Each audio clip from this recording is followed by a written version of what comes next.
ரிஷபம்.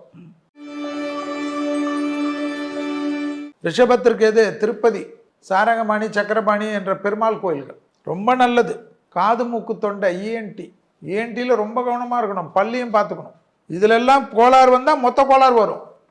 என்ன இதுதானே சிம்பிள். இஎன்டி மயக்கெல்லாம் வந்துடும், வெர்டிகோலாம் வந்துடுமா. வேற என்ன? மற்றதெல்லாம் சூப்பர். சனி 11ல் இருக்க ஐயா, குரு 2ல் இருக்கிறனால சத்துரு நாசம். கேஸு கீஸெல்லாம் ஜெயிச்சிருவீங்க. குரு 8ஆம் இடத்தை பார்க்குது, 6ஆம் இடத்தை பார்க்குறது. அதனால் ரொம்ப நாளாக ஹாஸ்பிட்டலில் போயிட்டு இந்த சர்ஜரி பண்ணோம், அந்த சர்ஜரி பண்ணோம், காஸ்மெட்டிக் சர்ஜரி பண்ணி எல்லாத்தையும் பண்ணிவிடுங்க. ரீப்ளேஸ்மெண்ட் பண்ண எல்லாம் பண்ணிவிடுங்க, தெம்பாயிடுவீங்க. ரிஷபராசிக்காரங்க எல்லாத்துலேயும் ஜெயிப்பாங்க.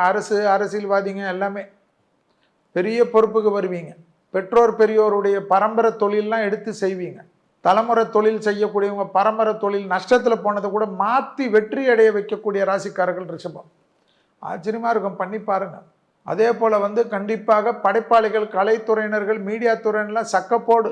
2025 ஒரு 3 ராசியில் நீங்களும் வரீங்க. எதுக்கு? சூப்பர் டூப்பரில். அதனால் தைரியமாக முன்னேறுங்க. வேற்றுமொழி மனிதர்களால் ஆதாயம் கிடைக்கும். தாய் வழி உறவு, தந்தை வழி உறவு, தேகாரைக்கம் பெரியவங்களது பார்த்துக்கும். கேது வரான்ல 4ல். பெற்றோர் பெரியோருடைய தேகாரைக்கம் கவனம். பெற்றோர் பெரியோர் வில்லுன்னு விளையாதீங்க. அவங்க ஏதாவது அட்வைஸ் சொல்லுவாங்க. அட்வைஸ் சொல்லலைன்னா எப்படிங்க பேரண்ட்ஸ் ஆக முடியும்? உங்களை பற்றி தப்பாக கூட சொல்லுவாங்க. உடனே பாயாதீங்க, சாரின்னு கேட்டு போங்க. என்ன கெட்டால் போயிட போகிறீங்க. அதான் நல்லது நடக்குது.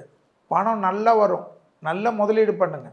துணைவி கிட்ட மட்டும், துணைவியார்கிட்ட மட்டும், துணவன் அதான் கணவன், சும்மா போயிட்டு நீ அந்த காலத்தில் என்ன இப்படி சொன்ன, இந்த காலத்தில் இப்படி சொன்னேன், 1943 கதையெல்லாம் பேசாதீங்க. 2025 சார், ஹாப்பியாக இருங்க. நிறைய நல்லது. ஹெல்த் மட்டும் பார்த்துக்குங்க. அதில் நான் சொல்லிட்டேன், பழைய கடன் செட்டில் ஆகும். எல்லா வசதியும் வரும். அஷ்டலட்சுமி வரணும், வீடு வரும், நலம் வரும், பணம் வரும், நகை வரும், எல்லாம் வரும். எல்லாமே தானே வருது.